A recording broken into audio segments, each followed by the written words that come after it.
నమస్తే, welcome to our channel. నేను సిరి. So real estate, హైదరాబాద్లో రియల్ ఎస్టేట్ ఎలా ఉంది? సో మామూలుగా అయితే హైదరాబాద్లో ఎప్పుడు చూసినా వెస్ట్ సిటీ. సో అక్కడైతే చాలా లగ్జరీ లైఫ్ ఉంటుంది, లగ్జరీ అపార్ట్మెంట్స్ ఉంటాయని చెప్పేసి మనం అనుకుంటాము. అక్కడ చాలా వరకు ఇన్వెస్ట్ పెట్టడానికి ఇష్టపడుతుంటారు. అయితే ఇప్పుడు ఈస్ట్ సిటీ గురించి మనకి వార్తలు వస్తున్నాయి. చాలా వరకు ఈస్ట్ సిటీలో ఎక్కడ పెడితే లాభం అండ్ ఎక్కడ పెడితే మనకి రూపాయలు పెట్టుబడి పెడితే 100 రూపాయల లాభం ఎక్కడ వస్తుంది. సో ఈస్ట్ సిటీ గురించి మనకి చెప్పడానికి మనతో పాటు ఉన్నారు.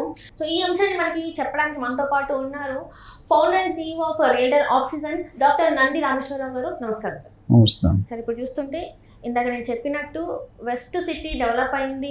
అక్కడ చాలా వరకు అందరు ఇన్వెస్ట్మెంట్ చేస్తున్నారు. వాళ్ళు అనుకున్నట్టు వాళ్ళ లైఫ్ అందరిది బాగానే ఉంది.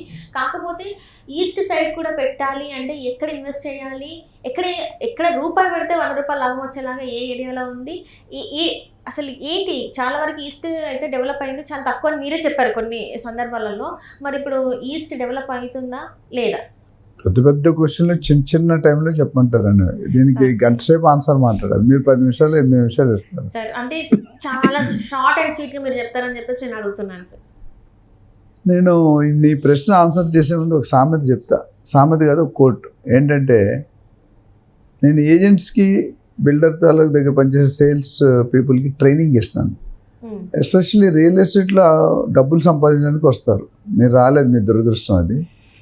ఓకే, వచ్చినప్పుడు వాళ్ళకి ఫస్ట్ స్టేట్మెంట్ ఏం చెప్తుంటే, రియల్ ఎస్టేట్లో రాణించాలి అంటే భూమాత అంత పేషెన్స్ ఉండాలి, ఆకాశం అంత ఆశ ఉండాలి. కానీ మీరు రూపాయి 100 రూపాయలు ఇవ్వడానికి అత్యాశ అవుతుంది. అంటే ఏదైనా బ్యాంకుకి అన్నం వేస్తే అవుతుంది, అట్లా అలా అవుతుంది. రూపాయి 100 రూపాయలు ఎట్లా అవుతుంది? భూమి మీద ఇన్వెస్ట్మెంట్ చేస్తే చాలా వరకు ఏంటంటే కోటీశ్వరులు అయిన వాళ్ళు మనం చూసాం కదా. కోటేశ్వరుడు అది కాదు, బ్యాంకులో ఒక FD ఒక 1 ఇయర్కి వేసుకుంటే 7% వస్తుంది. నువ్వు రూపాయికి 100 రూపాయలు అంటే ఎక్కడికి వెళ్తున్నావు? రూపాయి పెడితే మనకు వచ్చేది ఎంత? 7 పైసలు. 100 పైసల్లో అంటే 1,00,000 కోటి రూపాయలు పెడితే 7 లక్షలు వస్తుంది. నువ్వేమంటున్నావు? కోటిని 100 కోట్లు అవుతుంది అని అడుగుతున్నావు. సో అది కొద్దిగా కరెక్ట్ చేసుకోవాలి మీరు. అయితే మీరు అడిగిన ప్రశ్నకి సూటుగా సమాధానం చెప్పలేను నేను, ఎందుకంటే పాలసీ గవర్నమెంట్తో డిసైడ్ ఉంది. అయితే గవర్నమెంట్ రేవంత్ రెడ్డి సర్కార్ వచ్చిన తర్వాత లుక్ ఈస్ట్ అనే పాలసీ మనకి డిసైడ్ చేయడం జరిగింది. అయితే పాలసీలు థియరిటికల్ స్టేట్మెంట్ ఎవరైనా చెప్తారు, దాన్ని అమలుపరచడం KTR గారు కూడా ఈస్ట్ డెవలప్ చేస్తామని ఎప్పుడో నాకు గుర్తుంది చెప్పారు. బట్ రియల్గా అది జరగలేదు. రియల్ రంగంలో అసలు రియల్గా జరగలేదు. అయితే ఎవరైనా 8 నుండి 10 సంవత్సరాల వరకు డిస్టర్బ్ చేయకుండా హోల్డింగ్ కెపాసిటీ అంటారు రియల్ ఎస్టేట్లో. అంటే మనం పెట్టుబడి పెట్టి దాని గురించి రిటర్న్స్ ఆశించకుండా 10 సంవత్సరాలు ఓపుకుంటే కనుక అప్పుడు ఈస్ట్ జోన్లో పెట్టుకోవాలి. నాకున్న ఒపీనియన్, ఇన్నర్ సర్కిల్ ఇన్ఫర్మేషన్ ద్వారా గవర్నమెంట్ అనేది ఒక ప్రణాళికలో పెట్టింది. లుక్ ఈస్ట్ అనే పాలసీలో ఈస్ట్ జోన్ కూడా విజయవాడ హైవే కానీ వరంగల్ హైవే కానీ డెవలప్ కావాలని మంచి ఉద్దేశం. కానీ దానికి ప్రణాళిక సిద్ధం చేసి ప్లానింగ్ చేసి మెట్రో ఎక్కడ రావాలి, రోడ్ కనెక్ట్ ఎట్లా రావాలి, ఇండస్ట్రీ ఎక్కడ రావాలి, స్పోర్ట్స్ సిటీ ఎక్కడ రావాలి, హెల్త్ సిటీ ఎక్కడ రావాలి, సెటిలైట్ టౌన్షిప్ ఎక్కడ, ఇవన్నీ డిసైడ్ చేయడానికి చాలా లాంగ్ టర్మ్ పడుతుంది. సో థియరిటికల్గా స్టేట్మెంట్ ఇచ్చారు, ఉద్దేశం తెలియపరిచారు గవర్నమెంట్, ప్రస్తుతం ఉన్న కొత్త గవర్నమెంట్. అయితే దీన్ని అమల్లోకి తేడానికి డెఫినెట్గా విల్ టేక్ సైజబుల్ టైం. అంటే వాళ్ళు ప్రణాళిక వేయాలి, క్యాబినెట్ రివ్యూ చేయాలి, ఆమోదం తెలపాలి, టెండర్లు పిలవాలి, బడ్జెట్ శాంక్షన్ చేయాలి, ఫండ్స్ రిలీజ్ చేయాలి, వర్క్ ఎగ్జిక్యూట్ అవ్వాలి. ఇంత స్టెప్స్ ఉన్నాయి. ఇవన్నీ చేయడానికి డెఫినెట్గా టైం పడుతుంది.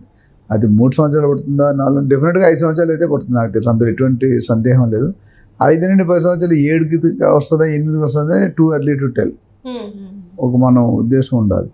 రెండోది, ఈస్ట్ సిటీలో ఇప్పుడు రేట్లు చాలా తక్కువ కంపేర్ టు వెస్ట్ జోన్. కనుక ఈస్ట్ జోన్ చాలా తక్కువ దొరుకుతాయి రేట్స్. అది మీకు అడ్వాంటేజ్. అంటే వెస్ట్ జోన్లో 20,000 పెట్టుకొనుకుంటే అక్కడ 6,000, 10,000 కూడా ల్యాండ్స్ దొరుకుతున్నాయి. డబల్ ది సైజ్ లోపల ఇక్కడ 300 గజాలు వస్తే అక్కడ 600, 700 గజాలు వచ్చే దాఖలాలు కనిపిస్తున్నాయి. సో అంత వెయిట్ చేసే టైం ఉంది. ఇప్పుడు హైదరాబాద్ వెస్ట్ జోన్లో ఎట్లా ఉందంటే, మీరు ముంబై హైవే కానీ, బెంగళూరు హైవే కానీ, షాబాద్ కానీ, వికారాబాద్ సైడ్ కానీ మీరు చూసుకుంటే సిచ్యువేషన్ ఎట్లా ఉందంటే 5 నుండి 6 సంవత్సరాలు రెట్టింపు, 100% రెట్టింపు అవుతుంది. 10 సంవత్సరాల్లో 4.5 to 5 times అవుతుంది. అంటే మీరు 1 కోటి రూపాయలు పెడితే 10 సంవత్సరాల్లో 5 కోట్లు అయ్యే దాఖలాలు కనిపిస్తున్నాయి. అంటే ఇక్కడ సార్ ఇప్పుడు ఇప్పుడు ఏదైతే ఈస్ట్ సిటీ ఉందో మీరు చెప్పారు ఇంతకుముందు మనం మాట్లాడుకున్నట్టయితే ఉప్పల్ ఇదంతా ఈస్ట్ సిటీ కిందికి వస్తుందని అన్నారు. అంటే ఈస్ట్ సిటీలో ఇప్పుడు డెవలప్ అవ్వాలి అంటే ఇలాంటివి మార్పులు చెందుతా అటు సైడ్ ఆ భూమికి రేట్ పెరిగే అవకాశం ఉందంటారు. సింపుల్, మా వెస్ట్ జోన్లో ఏమున్నాయి ఈస్ట్ జోన్లో ఉండాలి అంతే కదా. వెస్ట్ జోన్లో ఏమున్నాయి మీకు? ఎక్కువ ఐటీ మనకి సంబంధించి ఐటీ ఇండస్ట్రీ. ఫస్ట్ ఇన్ఫ్రాస్ట్రక్చర్ బాగుంది కంపేర్ టు ఈస్ట్.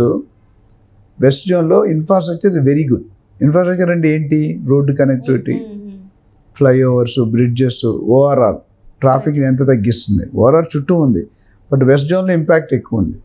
అట్లనే ఫండింగ్, డబ్బులు పెట్టడానికి బయట కంపెనీలు కానీ, రియల్ ఎస్టేట్ కంపెనీలు కానీ, ఇతర దేశాల నుండి వచ్చే ఇన్వెస్ట్మెంట్ కానీ ఈస్ట్ వైపు చూడట్లేదు, వెస్ట్ వైపు చూస్తుంది. వాళ్ళు కూడా తక్కువ టైంలో ఎక్కువ రిటర్న్స్ రావాలి. ఫండింగ్ వచ్చిన తర్వాత ఇండస్ట్రీ వచ్చిన తర్వాత ఎంప్లాయ్మెంట్తో సరౌండింగ్ అదర్ డెవలప్మెంట్స్. సో ఇవన్నీ కూడా వెస్ట్ జోన్లో పుష్కలంగా అవబోతున్నాయి. మంచి ఫాస్ట్ దూకుడు రేట్లో వెళ్తున్నాయి. కేసీఆర్ గారు వచ్చిన ఫస్ట్ టర్మ్ కంటే సెకండ్ టర్మ్కి చాలా తేడా వచ్చింది, అంతకుముందు వేరే ఉంది. సో అందుకని ఎన్నోసార్లు చెప్పి కేసీఆర్ గారు అంటే ఓట్లు చూసుకుంటే కనుక మీరు సిటీలో అన్ని ఓట్లు వచ్చాయి, గెలిచారు. కానీ అవుట్ సైడ్ ఎవ్వరు ఒక్క seat, not even single seat. Clear definition ఏంటంటే మనం ఇక్కడ డెవలప్ చేస్తుంటే అక్కడ డెవలప్ చేయలేదు.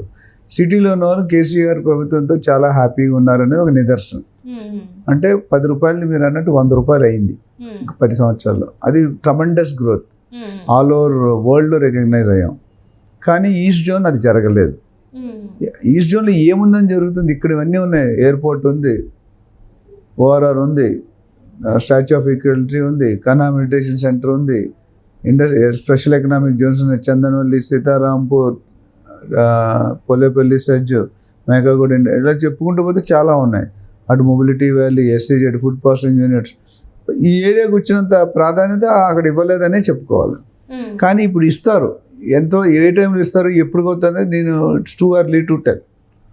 ఫ్యూచర్లో మాత్రం వాళ్ళు పెట్టుకుంటే డెఫినెట్గా గ్రోత్ అనేది ఉంటుంది. But they have to wait for 8 to 10 years. నాకున్న ఇన్నర్ సర్కిల్ ఈస్ట్లో పెట్టుకుంటే 10 సంవత్సరాలు ఆగవలసిందే. 8 to 10 కానీ ఒకవేళ అంటే లైక్ మీరు చెప్పినట్టు ఇప్పుడు తక్కువ రేట్లో వస్తుంది, ఇప్పుడు తీసుకుని పెట్టుకుంటే మాత్రం మీరు అన్నట్టు ఒక 10 years తర్వాత డబుల్ రేట్ అయితే ఖచ్చితంగా ఉంటుంది కదా. డబుల్ కాదు, ఎక్కువ అవుతుంది. బట్ 10 years పెద్ద అనూహ్యమైన మార్పులు ఎలక్షన్ వచ్చినట్టు రావు. అంత ఇమీడియట్ జంప్స్ అనేది రాదు, రిటర్న్స్ అనేది కొద్దిగా టైం పట్టి 5th year తర్వాత 6th year తర్వాత ఒకసారి పేపర్ మీద ఉన్నవి కాస్త ప్రాక్టికల్ ఇంప్లిమెంటేషన్లోకి వస్తే కళ ప్లానింగ్ ఏదైతే ఉందో, స్పోర్ట్స్ సిటీ కానీ, ఎస్సీజెడ్ కానీ, శాటిలైట్ టౌన్షిప్స్ కానీ, దాన్ని బట్టి డిపెండ్ అయి ఉంటుంది. Right sir, right. Thank you so much sir. Thank you.